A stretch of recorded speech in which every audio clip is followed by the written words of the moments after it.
Olá, seja bem-vindo. Essa é a nossa primeira aula de introdução ao OpenBIM, onde nós vamos fazer um módulo completo, te ensinando alguns conceitos fundamentais de IFC, principalmente a leitura e interpretação da documentação oficial da BuildSmart. Tá? Então, nós vamos passar ali por todos os conceitos básicos que estão intrínsecos dentro do IFC, mas não na intenção que você saiba a sintaxe de programação, como foi desenvolvido, a sintaxe da modelagem do esquema ali do IFC em si. Você não é um programador, você é um engenheiro, arquiteto, um projetista ou alguém que queira contratar um projeto em OpenBIM. E nós julgamos que você precisa ter algum conhecimento básico sobre a estrutura, a forma de se pensar, né, que está envolvida numa estruturação das informações em IFCs. E aí aqui alguns pontos que nós queremos deixar bem claros, tá? Esse guia, esse módulo que nós estamos desenvolvendo, ele é um direcionamento, e a intenção aqui, até já para a gente separar aqui algumas expectativas, não vão ser aulas rápidas, de 2, 3 minutos, não é um treinamento de ferramenta, nossa intenção aqui é realmente dar um subsídio necessário para que você compreenda e possa trabalhar a informação do seu fluxo em OpenBIM, independente da ferramenta que você utiliza, tá?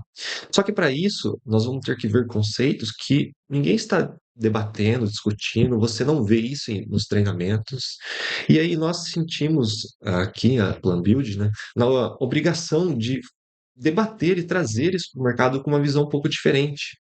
Porque todo mundo fala hoje de BIM, falam-se de OpenBIM, de IFC, mas ninguém está mostrando realmente como iniciar nesse mundo.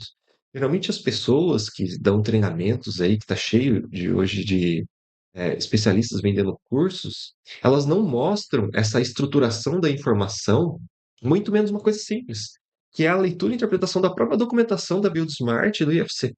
Então, como que você é um profissional que defende o OpenBIM, fala sobre IFC, sendo que você nunca leu, nunca parou para abrir a documentação, né, da BuildSmart? Então, esse módulo que nós estamos criando e vamos disponibilizar gratuitamente para vocês, é que ele vem a suprir essa necessidade que a gente enxerga no mercado, né? Porque não tem ninguém falando sobre isso. Um parênteses também, não estou dizendo que, quando eu falo que não tem ninguém, é que se vê pouco. Quando a gente digita BIM ou OpenBIM, principalmente no YouTube, 95% é ensinando a mexer num software de modelagem, né? Então, a nossa intenção é ser um curso gratuito aqui e também deixar registrado a forma como nós pensamos, a forma como nós acreditamos. E se você achar que alguma coisa que é dita aqui, existem outras formas de se dizer isso, ou que você pensa diferente, que você não concorda, você tem duas sugestões, né? Eu te dou duas sugestões. Deixa um comentário aqui, uma crítica construtiva para que a gente possa melhorar os nossos vídeos. Ou você também pode gravar um vídeo você ensinando da sua forma, como você acha melhor. Principalmente no nosso país, tá? Nós precisamos de profissionais cada vez mais disseminando e debatendo sobre esses assuntos, mostrando o dia a dia ali, porque a gente reclama muito do governo, da educação no nosso país, só que ou a gente fica parado sem fazer nada e reclamando, né, apontando o dedo ali pro governo, ou a gente faz alguma coisa. Então, nós aqui da Plan Build estamos fazendo a nossa parte. Se é a melhor, se é a única forma, isso daí vocês que vão decidir, né? E também né, nós não temos essa pretensão. A nossa única pretensão é trazer o assunto, né, e debater sobre isso, tá? Então, vamos começar a nossa aula. A primeira coisa que eu quero debater aqui com vocês é se a gente pegar a própria definição da BuildSmart, né? Vocês vão ver que todos os vídeos nós sempre vamos trazer a definição da própria documentação. É importante isso porque, infelizmente, no Brasil nós não temos a cultura de ler, principalmente uma documentação um pouco mais técnica. Então a gente também quer ensinar e trazer essa cultura um pouco mais intrínseca no dia a dia de vocês. Parar para começar a ler a própria documentação, né? Então, o que que a própria BuildSmart diz sobre o IFC, né? Então, tem aqui, né, a definição. O IFC, né, o Industry Foundation Classes, né, ou classes de fundação da indústria, né? Enfim, aqui a tradução, a gente sabe que pode ser traduzido de várias formas, né? Por isso que a tradução se perde alguma informação, mas enfim, né? O que que ela diz? Que é uma descrição digital padronizada do ambiente construído, né? incluindo edifícios ou infraestrutura, né. Então ela está dizendo aqui que é uma forma de descrever, né, uma forma padrão de descrever o meu modelo BIM, vamos assim dizer, né. Ele é um padrão, né, internacionalmente aberto, existe uma ISO para isso. Até um parênteses, vocês vão ver aqui que nós vamos citar várias normas e ISOs, tá? Terão depois, futuramente, algumas aulas introdutórias de cada ISOs dessas aqui, tá? Hoje, graças a Deus, eu conheci, já fiz cursos, trabalhei com clientes e faço parte de alguns grupos de estudos, então a gente consegue ter alguns acessos que eu sei que a maioria de vocês não consegue. Então, também a intenção de gravar esses vídeos também é trazer um pouco do que está sendo discutido, né? Então, hoje, por fazer parte do comitê, né, de estudos da BNT, a CE 134, tem muita coisa lá que está sendo discutida e elaborada que é interessante. Algumas coisas a gente não pode trazer, porque ainda está sendo estudado, mas eu acho que a minha intenção não é trazer o que está sendo discutido lá tecnicamente, mas sim trazer como as pessoas que estão lá, elas pensam, né? Porque aí você aprendendo essa forma de pensar, quando surgir uma norma, surgir um novo software, uma nova metodologia, o seu pensamento já está bem maduro e você vai saber lidar com isso, tá? Mas enfim, o que que esse padrão internacional ele trata, né? Que é um padrão neutro, né, em termos de fornecedores. Então, por isso aí o tal de Open BIM, né? O IFC ele não vai ser atrelado a um fabricante, tá? Fabricante X ou Y, né? Que ele pode ser utilizado, né, em diversas plataformas ali, né? E essa especificação do esquema IFC é a principal entrega técnica da BuildSmart Internacional, né, para cumprir seu objetivo de promover o Open BIM, tá? Então, essa é uma definição básica que a BuildSmart traz ali, né? Mais especificamente, ó, o esquema de FC é um modelo de dados padronizado que codifica de forma lógica, tá? Tanto a identidade quanto a semântica, né? O nome, ele traz um identificador único ali por máquina, o tipo daquele objeto, a função. Vai também tratar algumas características, atributos, né? As propriedades ali, material, cor. Ele vai também abordar a questão de relacionamentos, né? Como que um objeto se relaciona com o outro, tá? Também existem conceitos abstratos que nós vamos ver mais futuramente a respeito disso.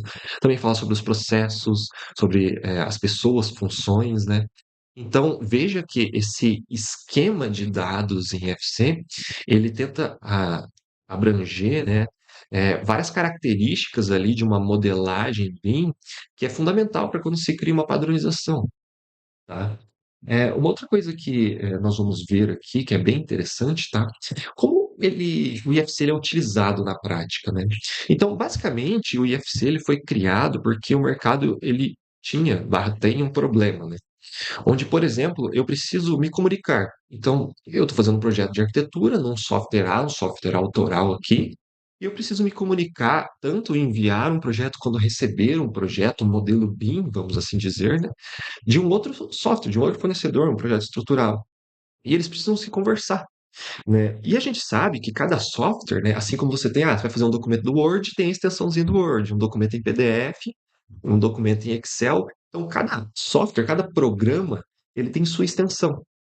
E aí, o IFC ele vem para suprir essa necessidade de comunicação entre as partes envolvidas. Então, entre um software A de um fabricante e entre um software B de outro fabricante, tá? Então, por isso que o IFC, esse padrão IFC, ele foi desenvolvido. A gente diz, né, no mercado, que ele é um tradutor, né? Então, ele traduz o que está num software A com um padrão estabelecido pela BuildSmart, pelaquela ISO que nós acabamos de ver. Então, independente do software que você utiliza, todos estariam trabalhando no mesmo padrão, estariam direcionando as informações da mesma forma, tá? Seguindo todos aqueles requisitos que nós vimos no slide anterior, tá? E por que, Vitor, que será que esse IFC ele foi criado, né? Além desse problema que a gente está falando de comunicação, se a gente entra um pouco mais a fundo nesse problema de comunicação, nós temos que cada software ele agrega ali os seus elementos, os seus objetos em algumas categorias, né? Então, eu vou modelar uma porta, uma janela, uma viga, algum equipamento, qualquer objeto da construção civil, tá? Em tese. Porém, eu sei que talvez o meu software B ele possa chamar aquele mesmo objeto que eu estou olhando ali no 3D, dentro daquele software autoral, o software B, por exemplo, ele não vai dividir em portas e janelas, ele vai chamar só de esquadrilha, tá? Por exemplo, no software A, o software A aqui ele chama de viga, né? Já o software B ele não chama de viga, ele chama de quadro estrutural. E aí nós temos um grande problema entre a comunicação, porque se eu vou ler esses projetos, se eu vou mandar esses projetos, quando que eu sei que o software que eu estou trabalhando chama aquele objeto em 3D de viga ou chama de quadro estrutural? E aqui um outro parênteses, né? Eu estou dando exemplos de um software A e um software B. Gente, existem 200, 300, 500, sei lá quantos softwares. Imagina se para cada software eu tenho que ver cada categoria, tá? Eu tô chamando aqui de categoria, né? A gente pode chamar de classe também. Se eu tiver que conhecer todas as classes possíveis para eu poder me comunicar e padronizar, né? Então, se eu quisesse fazer um filtro ali para extrair um quantitativo, para fazer uma compatibilização, olha, conflita a categoria viga com a categoria porta, com a categoria janela ou com a classe, tá? Imagina se cada software, então eu tenho lá 15 disciplinas no meu projeto.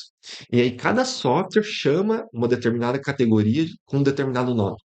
Pensa o trabalho, né? E é isso que acontecia na prática, né? Isso dava muito corro era muito, como que eu vou dizer? A comunicação, ela ficava muito difícil entre as partes envolvidas. Então é por isso que o IFC ele surgiu, né, esse padrão, porque independente se o software autoral chama aquele objeto que a gente está vendo ali de viga, né, ou de quadro estrutural, no padrão IFC ele vai ter um nome, ele vai ter uma classificação específica, tá?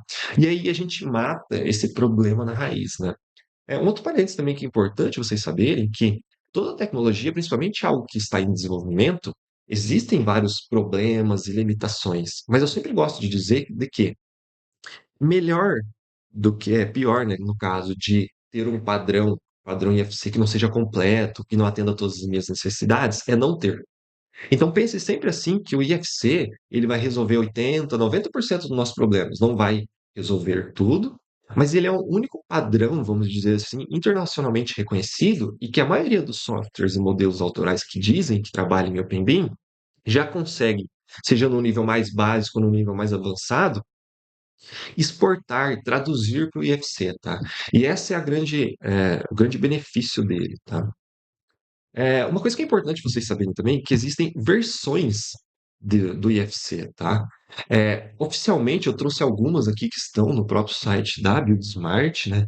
Então, nós temos lá, que é onde eu comecei a estudar, na versão 2x3, né? Que faltou um I, tá?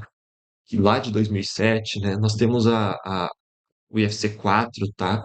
Que é de 2017, e o IFC 4x3 de 2024, que foi lançado recentemente, né? E o que que quer dizer essas versões aqui? Quer dizer melhorias, justamente isso que eu acabei de comentar com vocês. O pessoal, né, os parceiros ali, todo o ecossistema da BuildSmart, ele vai desenvolvendo e melhorando esses padrões, criando classificações, categorias, vamos assim chamar, que sejam mais condizentes, né? Principalmente, por exemplo, a gente sempre usa o exemplo da infraestrutura, né? Quando o pessoal começou a desenvolver esses padrões, né, de tradução ali do IFC, eles começaram sempre seguindo aquela regra do que é prioridade, né? E eles não criavam muitos subgrupos, subcategorias.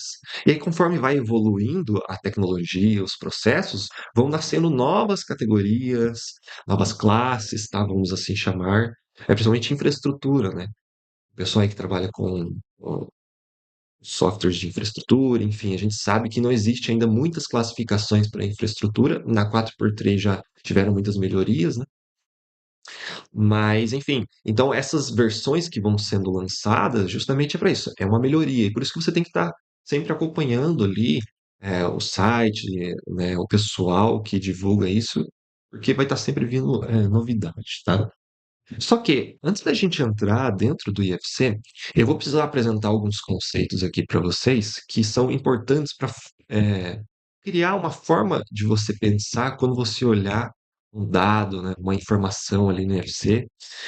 E até um outro parênteses, né? Nós já temos uma aula aqui de introdução ao BIM, que nós fizemos, um, um vídeo aqui de introdução ao BIM. É importante que vocês assistam aquele vídeo antes de vir para esse módulo de introdução ao OpenBIM, tá? Lá nós colocamos alguns conceitos de se pensar nessa estrutura da informação. Então o link vai estar abaixo aqui no card também para vocês estarem assistindo, tá? Por que que eu estou comentando isso? Porque Dois conceitos que eu vou introduzir agora nos próximos slides, eles são importantes, e até um parênteses para os meus colegas aí, que já estão mais avançados no IFC, ou para quem trabalha com programação. A minha intenção aqui não é ensinar um engenheiro, um arquiteto, a como criar um esquema de dados, a como programar isso daqui, tá? Mas sim trazer de uma forma menos técnica alguns princípios que estão intrínsecos por detrás de uma estruturação de dados, principalmente quando se fala do IFC, tá? Então, um dos primeiros conceitos que a gente tem que introduzir aqui é o conceito de ontologia, tá? Esse termo, ele vem da filosofia, né? Mas ele tem um sentido, né? Se a gente aplicar ele à organização de dados ali, né? Ele tem, é, ele tem a intenção, né, de organizar e classificar os dados a fim de gerir melhor qual a estrutura lógica dos elementos contidos em um conjunto de dados, tá? E aí, existem duas formas, basicamente, de organizar esses dados, né? Tem uma forma gráfica e uma forma formal. É por isso que eu comentei que é importante vocês assistirem a nossa aula de introdução ao BIM, né? Por quê? Por que que existem, né, essas duas formas de representação? Porque a gráfica, ela é muito fácil de entendimento para nós humanos estarmos lendo e interpretando qual é a estrutura lógica de uma informação. Porém, o computador, os softwares aí que você trabalha, eles têm uma certa dificuldade para ler gráficos, né? A gente sabe que talvez com a inteligência artificial isso vai mudar um dia, eles vão conseguir interpretar isso também, mas por isso que a forma formal é utilizada pelos softwares, né? Seja através de uma planilha de texto, seja através de uma linguagem de programação, enfim, de um modelo de dados, um esquema, tá? Mas percebe-se que o que está intrínseco aqui nesse conceito de ontologia é você criar, vamos dizer, conjuntos e grupos ali que eles se relacionam entre si, né? Então, esse exemplo aqui que eu trouxe da Universidade Federal de Minas Gerais, ele mostra graficamente algo que é muito simples de se entender, né? Então, eu tenho uma pessoa que tem o primeiro nome, e aí ela ouve música, ela tem sobrenome, ela pratica algo. Então, percebe-se que aqui tem um dos conceitos por detrás que vocês vão ver no IFC, né? Existem grupos, que eu posso chamar de classe, de categoria, né, de entidades aqui, que eles se relacionam, né? Então, olhando dessa forma, até principalmente na forma formal, se eu transformar essa forma formal aqui num arquivo de Excel, numa tabela, é fácil de a gente fazer filtros, é fácil da gente fazer correlações, né?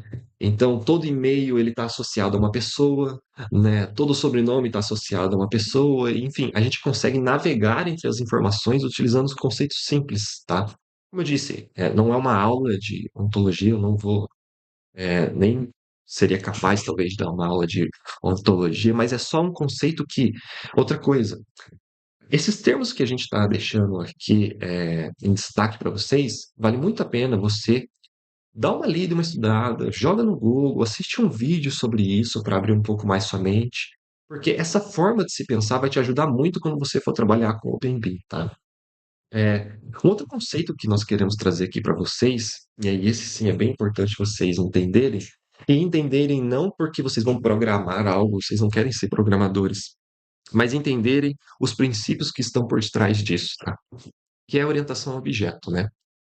Que nada mais é um paradigma, né? Ou seja, ele é um modelo que aproxima o objeto, né, do mundo digital ao mundo real.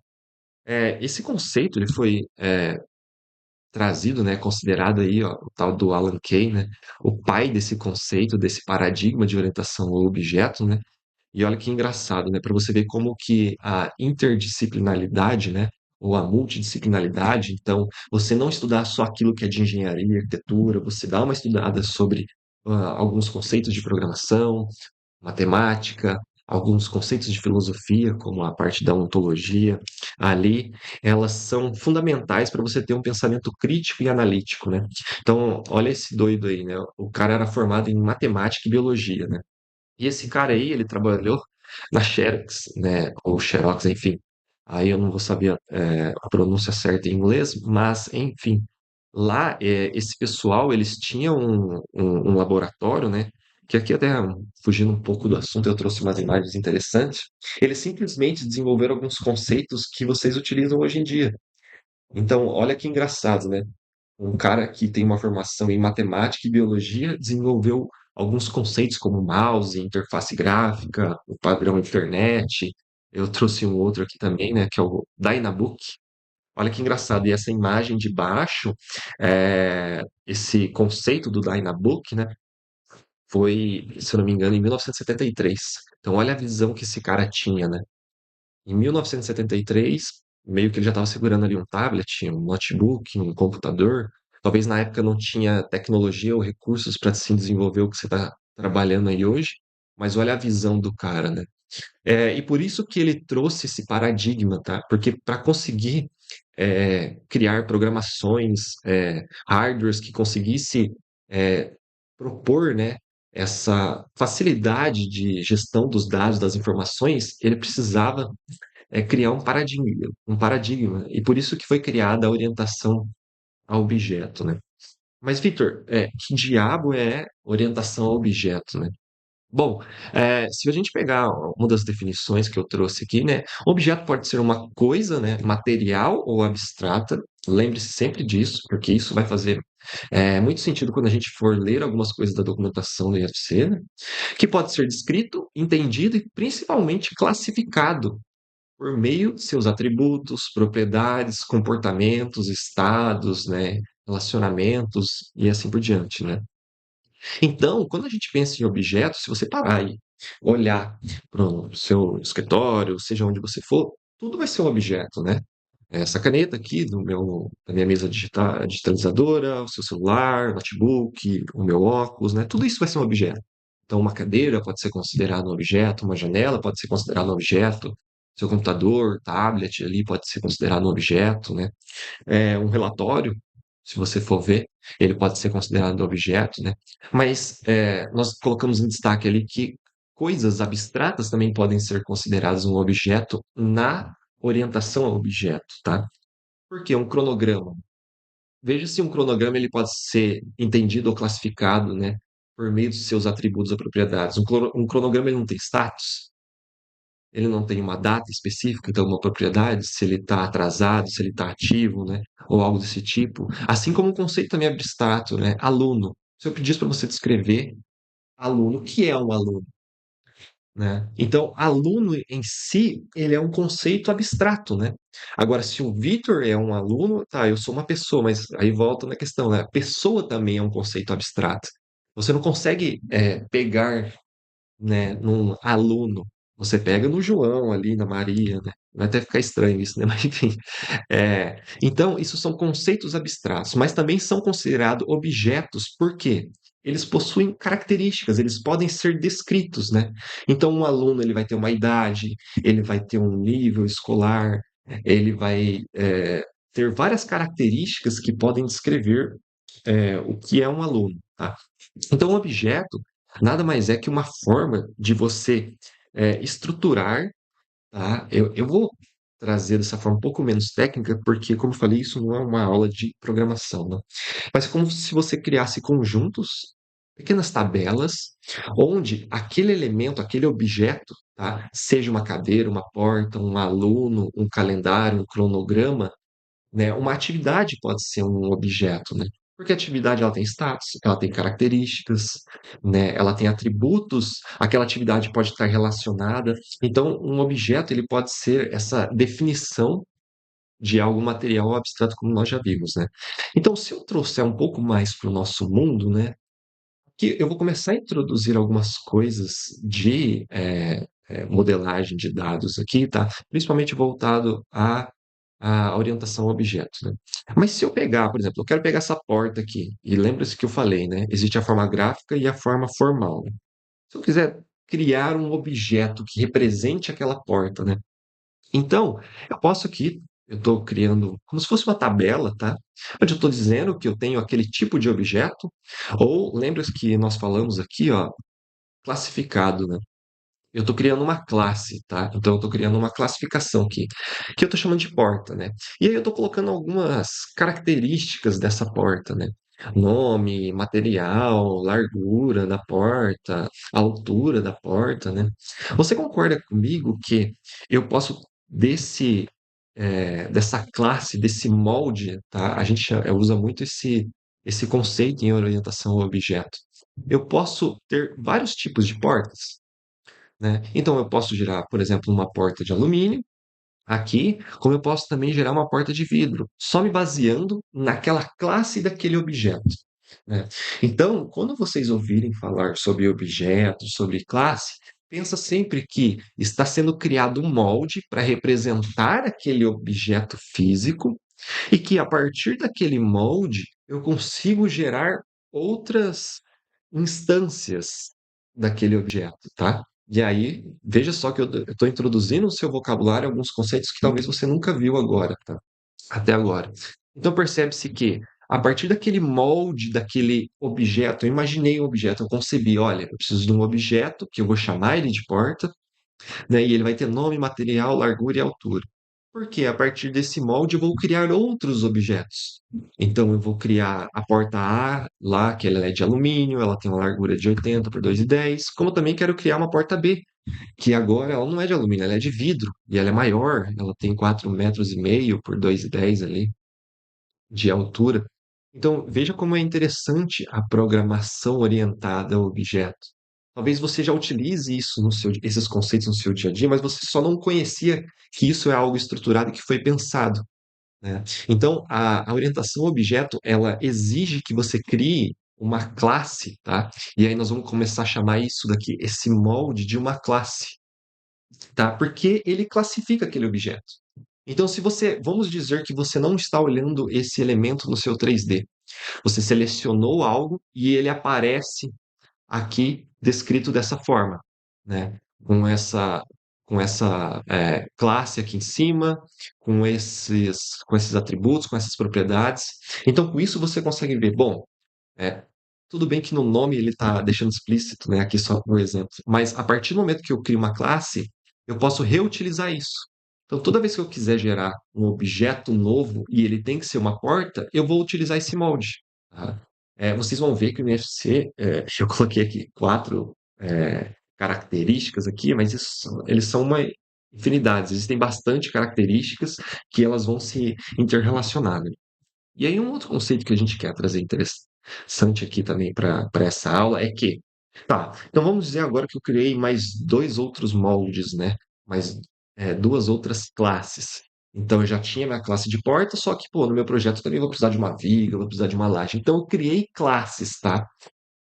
E perceba que, por exemplo, laje aqui, ó, já tem algumas características que não tem porta. Então, como eu estou dizendo para vocês, sem estar vendo o meu modelo 3D, vamos dizer que só existem essas três classes no mundo, tá? E eu seleciono lá, aleatoriamente, uma classe. E eu vejo que ela tem uma característica chamada espessura e área. Se eu sei que só existem essas três classes aqui no nosso mundo, eu sei que a partir dessa classe eu vou gerar um objeto do tipo laje. Porque a laje é a única classe que tem espessura e área. Então, olha que interessante a forma de se pensar nessa orientação ao objeto. Ela me dá condições de que, a partir do momento que eu tenho uma necessidade específica, aí eu também não vou entrar no mérito agora, compensa ou não compensa eu ter uma classe específica para aquela representação de objeto? Isso é uma das discussões do paradigma de orientação ao objeto, né? Mas, enfim, essa não é a intenção aqui, né? O que eu quero debater com vocês, né? Voltando, eu tenho três classes principais. Percebe-se que essas três classes elas começam a ter algo em comum, né? Eu sei que o material também tem, tá? Mas eu quis dar o exemplo do nome, né? Então, olha que engraçado. No meu esquema aqui de organização do dado que eu estou simulando, tá? Eu estou dizendo que todas as minhas classes elas vão ter um atributo aqui que chama nome, né? Aí, o que que foi que aquele doido lá ele começou a pensar, né?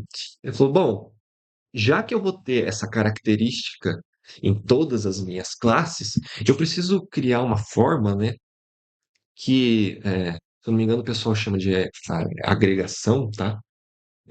Que permite que eu utilize esse atributo toda vez que eu for criar uma classe que necessita dessa informação. Então, eu crio um atributo, uma classe mãe, que aí no IFC, tá? Na modelagem de dados do IFC, essa classe mãe é chamada de root, tá? E root porque, aí, lembrando, né? Aqui vale um parênteses muito importante, tá? É, essa estrutura do IFC, ela foi pensada e feita toda em inglês. Então, vários conceitos que eu vou começar a trazer aqui com vocês, não existe tradução. E é bom que você tenha bem ciente disso, tá? E se você não sabe inglês ainda, eu te recomendo começar a estudar, porque se você quer chegar num certo nível, se trabalhar com o Open BIM, isso vai ser intrínseco no seu dia a dia, tá? Mas o que que é feito aqui, né? É feito como se fosse uma dependência. Então, a partir do momento de que eu sei que aquele atributo ele vai ser utilizado em várias outras classes, o que que eu posso começar a fazer? Eu posso criar uma superclasse, uma classe mãe, tá? Root por quê? Tá? Só um parênteses aqui, uma curiosidade também, né? Porque isso vem de árvore, né? Então, imagina que eu estou criando aqui uma árvore que vai ramificando, né? Então, root seria a classe principal, a primeira classe, tá? Aonde nasce tudo. E aí vão nascendo os galhos, né? Os meus galhos aqui no caso são as subclasses daquela superclasse, tá? Você não precisa guardar esses nomes, tá? Só quero que você coloque na sua cabeça que existe essa certa dependência ou relacionamento, independente de como você queira chamar, de que uma árvore, eu vou chamar uma árvore de decisão, mas não é uma árvore de decisão, tá?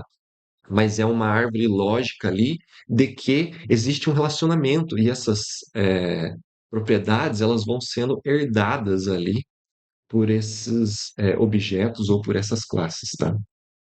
Uma coisa que é importante também vocês verem aqui é que a partir do momento que eu então crio uma superclasse aonde esse atributo ele vai ser criado dentro dessa superclasse e aquela minha subclasse, né, no caso aqui da porta, ela vai estar relacionada com aquela superclasse.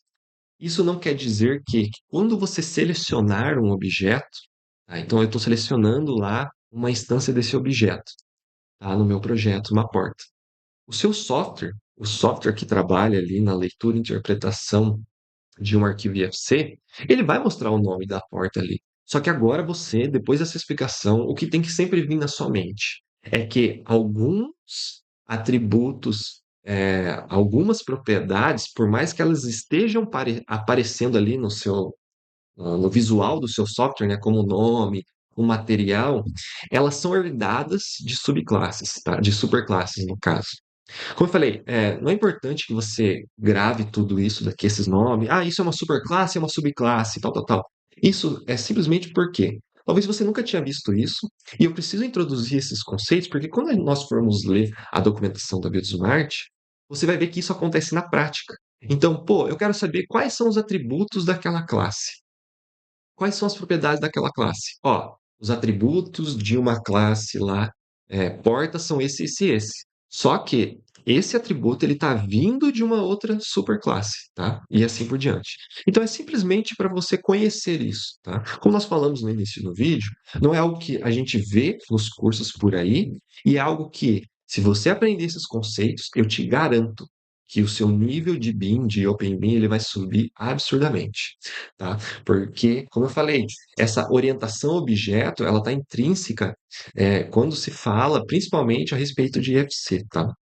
É, uma outra coisa que a gente tem que introduzir aqui para vocês e ficarem bem cientes é que existem formas de se representar uma classe, né? E aí a gente começa a entrar em algumas searas. Isso daqui talvez vai gerar bastante discussão, pode gerar dúvidas, e é normal, porque também gerou dúvidas quando eu estava estudando isso, tá? Isso gera dúvidas até hoje no pessoal quando vai se discutir isso, mas é porque entenda que existem formas, linguagens de se representar as coisas. Mesma coisa que tem no português, né? Quando você quer falar algo em português e algo em inglês, é diferente, mas querem dizer a mesma coisa. Na linguagem de programação, na modelagem de dados, em banco de dados, a mesma coisa. Existem linguagens, formas de se representar isso. E, não me pergunte por quê, tá? Mas enfim, Na época, quando o IFC foi pensado, a forma de modelagem de dados que foi utilizada é chamada de Express, que está descrita nessa norma. E olha a data disso, né? O Express, o formato STEP ali do Express, ele é bem antigo, tá? Então vamos dizer assim, por mais que o IFC ele está em alta agora, a forma de se modelar isso ele é bem antigo. Porque isso foi desenvolvido, se eu não me engano, tá? Não vou saber o ano correto disso, mas esse padrão da ISO 10303 aqui, né? Ele tem várias partes, a 11 é que trata a Express, é para modelagem de produto, tá? Então ele já é bem mais antigo do que a gente imagina. E aí ele começa a introduzir alguns conceitos que pode confundir um pouco vocês, principalmente a hora que vocês forem ler. Por quê? O que que eu estou falando até agora aqui? Então eu estou falando que nós, para representarmos objetos, criamos moldes, que chamamos de classe, e nós vimos que existe um relacionamento entre superclasse e subclasse, quando eles têm esse tipo de herança, né? Ou de relacionamento para um herdar uma propriedade ou se comunicar, como nós vimos na ontologia lá, né? Ah, que pessoa tem endereço, pessoa tem residência, enfim. Então, nós estamos chamando isso de classe, esse molde de classe. Porém, nessa modelagem de dados aqui chamada Express, né? Express não é uma linguagem de programação, e sim uma modelagem de dados aqui, né? Uma linguagem de modelagem, né? Um esquema de dados. Existe uma diferença. Lá eles não chamam de classe, eles chamam de entidade ou de entity, tá? E muitas vezes também uma subclasse eles chamam de subtype. Então, é aqui que começa a engrossar um pouco o caldo na questão de você entender, mas não se preocupa muito com isso. A única coisa, tá, que você tem que ter em sua mente é que, quando a gente for pesquisar algo dentro da documentação, sempre vai vir na sua cabeça assim, tá, eu estou no meu modelo autoral aqui, eu preciso exportar isso para o IFC. Qual molde eu vou utilizar, né, desse meu objeto? Eu tenho esse objeto aqui. Segundo o padrão lá da Build Smart do IFC, em qual molde eu coloco ele para que ele fique no padrão da Build Smart? Ou seja, qual classe? Tá? Esse é o conceito técnico da orientação a objeto. Porém, o IFC não vai chamar isso de classe, vai chamar isso de entity ou entidade. Por isso que muitas das vezes vocês vão ouvir no mercado, tá? Ah, mas qual é a classe desse IFC? Quando ele falar isso, qual que é a classe desse elemento, desse objeto IFC, ele também poderia dizer qual que é a entidade, tá? É, enfim, eu não concordo muito com isso, eu não sei por que que isso não é padronizado, mas enfim, como eu falei, essa modelagem de dados Express ela é muito antiga, então talvez não tinha essa preocupação quando foi desenvolvido isso, né? Mas enfim, só saiba disso, que classe e entidade é a mesma coisa. O subclasse e o subtype aqui é, vai interferir pouco na sua vida, tá? Porque, como eu disse, voltando, você não quer ser um programador, você não vai querer uma API ou nada desse tipo. Esse curso é realmente uma introdução para quem vai fazer um projeto ali em OpenBeam, para quem quer contratar principalmente um projeto em OpenBeam, e ele precisa definir as suas classes. Lembra como nós falamos? Tá, aqui no Brasil, o meu software chama de Viga, o software do meu amigo chama de quadro estrutural. E no IFC? Qual que é a entidade que o IFC usa? Qual que é a classe? Então, quando nós falarmos aqui no decorrer desse curso, uma hora eu vou falar classe, uma hora eu vou falar entidade, tá? Saiba que quer dizer a mesma coisa, né? E esse padrão e esquema expresso, olha que engraçado, ele tem o mesmo conceito lá da ontologia, né? Ele tem a forma gráfica de se representar esse esquema do dado aqui, como também tem a forma formal, né? Então percebe-se que o que nós estamos ensinando para vocês aqui é a forma de se pensar, porque independente de quando mudar a linguagem de programação, a linguagem de modelagem de dados, não importa. Você já está treinado para isso, né? Isso é uma coisa que a gente sempre gosta de deixar muito bem claro também a respeito do nosso aqui, dos nossos vídeos, das nossas mentorias. O nosso foco não é te capacitar numa ferramenta. Nosso foco é te ensinar a pensar como um gestor, principalmente da informação em OpenBee, tá? Porque aí, se eu te ensino, o mercado está cheio de gente ensinando ferramentas e ensinando de forma errada, né? Mas enfim, é, o que mais tem é vídeo sobre ensinando ferramenta. E a gente acredita que isso não é a fórmula do sucesso, vamos dizer assim. Porque se a ferramenta morrer ou mudar, você perdeu seu emprego. Então, a intenção aqui é ensinar conceitos e princípios para vocês, da forma de se pensar, e aí, independente de qual ferramenta, qual tecnologia surgir, Veja aqui esse exemplo. A gente está vendo que a mesma forma de se estruturar graficamente e formalmente na ontologia, no esquema de dados aqui do Express, tá? Então, isso é muito importante que vocês entendam isso, tá? E vamos, né? Vamos para a prática, né? Mas, enfim, vou acessar aqui a documentação da Build Smart, né, para vocês verem o que nós vamos fazer nas próximas aulas, né? Porque o que eu poderia fazer? Eu poderia abrir a documentação da Build Smart aqui, não ter dado toda essa aula que eu dei aqui para vocês. Falou assim, ó, você vai acessar a documentação da Build Smart, vai vir aqui na lista alfabética, né? Vai clicar aqui em entidade, vai lá, dá um Ctrl F aí, ó, digita IFCDOR, que é o que você quer saber, e pronto, tá aqui. Lê o que essa entidade aqui representa, IFCDOR. Abre o seu modelo autoral ali, vê se ele dá possibilidade de você classificar o seu elemento que você quer exportar para o IFC como IFCDOR e show de bola. Pensa que se eu fizesse simplesmente isso, as outras coisas que nós vamos ler e estudar aqui, ó, cada capítulo desse daqui, né, que nós vamos ler e estudar, não iria fazer sentido para você. Porque eu preciso que você tenha essa mentalidade de pensar de que eu estou trabalhando com o conceito de objetos que possuem características e relacionamentos. Essas características, elas podem ser intrínsecas daquela classe ou entidade, ou elas podem ser correlacionadas, herdadas ou algo desse tipo, né? E é até engraçado, ó, se você vier aqui, ó, na forma, né, na representação formal de se representar uma IFCDOR, olha lá, justamente a imagem que está ali, né? Lógico, porque é feito numa linguagem Express. Mas, enfim. Então, nas próximas aulas, agora, nós realmente vamos começar a acessar as documentações, tá? Nós vamos acessar principalmente aquelas versões que nós comentamos com vocês, tá? Vou mostrar acessando a versão 2x3, a versão 4 e a versão 4x3, porque isso é uma coisa que eu senti muita falta no mercado quando eu comecei a estudar isso. Ninguém ensinava, tá, onde que eu vou no site? Onde que eu clico? Para onde que eu vou aqui? Né? Então, eu vou mostrar vocês ali acessarem cada uma dessas, tá? E deixa aí seu comentário. O que que você achou sobre essa aula? Se você já conhecia esses conceitos, um conselho também que eu te dou, vou deixar alguns links aqui embaixo de algumas aulas, algumas explicações, né, algumas referências para alguns termos que nós comentamos ali, e vá atrás por curiosidade. Ah, Vitor, mas eu não vou ser programador, eu não vou utilizar isso para programador. Cara, conhecimento não ocupa espaço.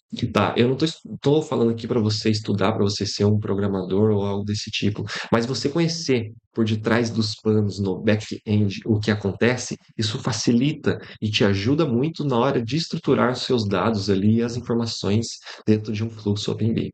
Beleza? Nos vemos na próxima aula.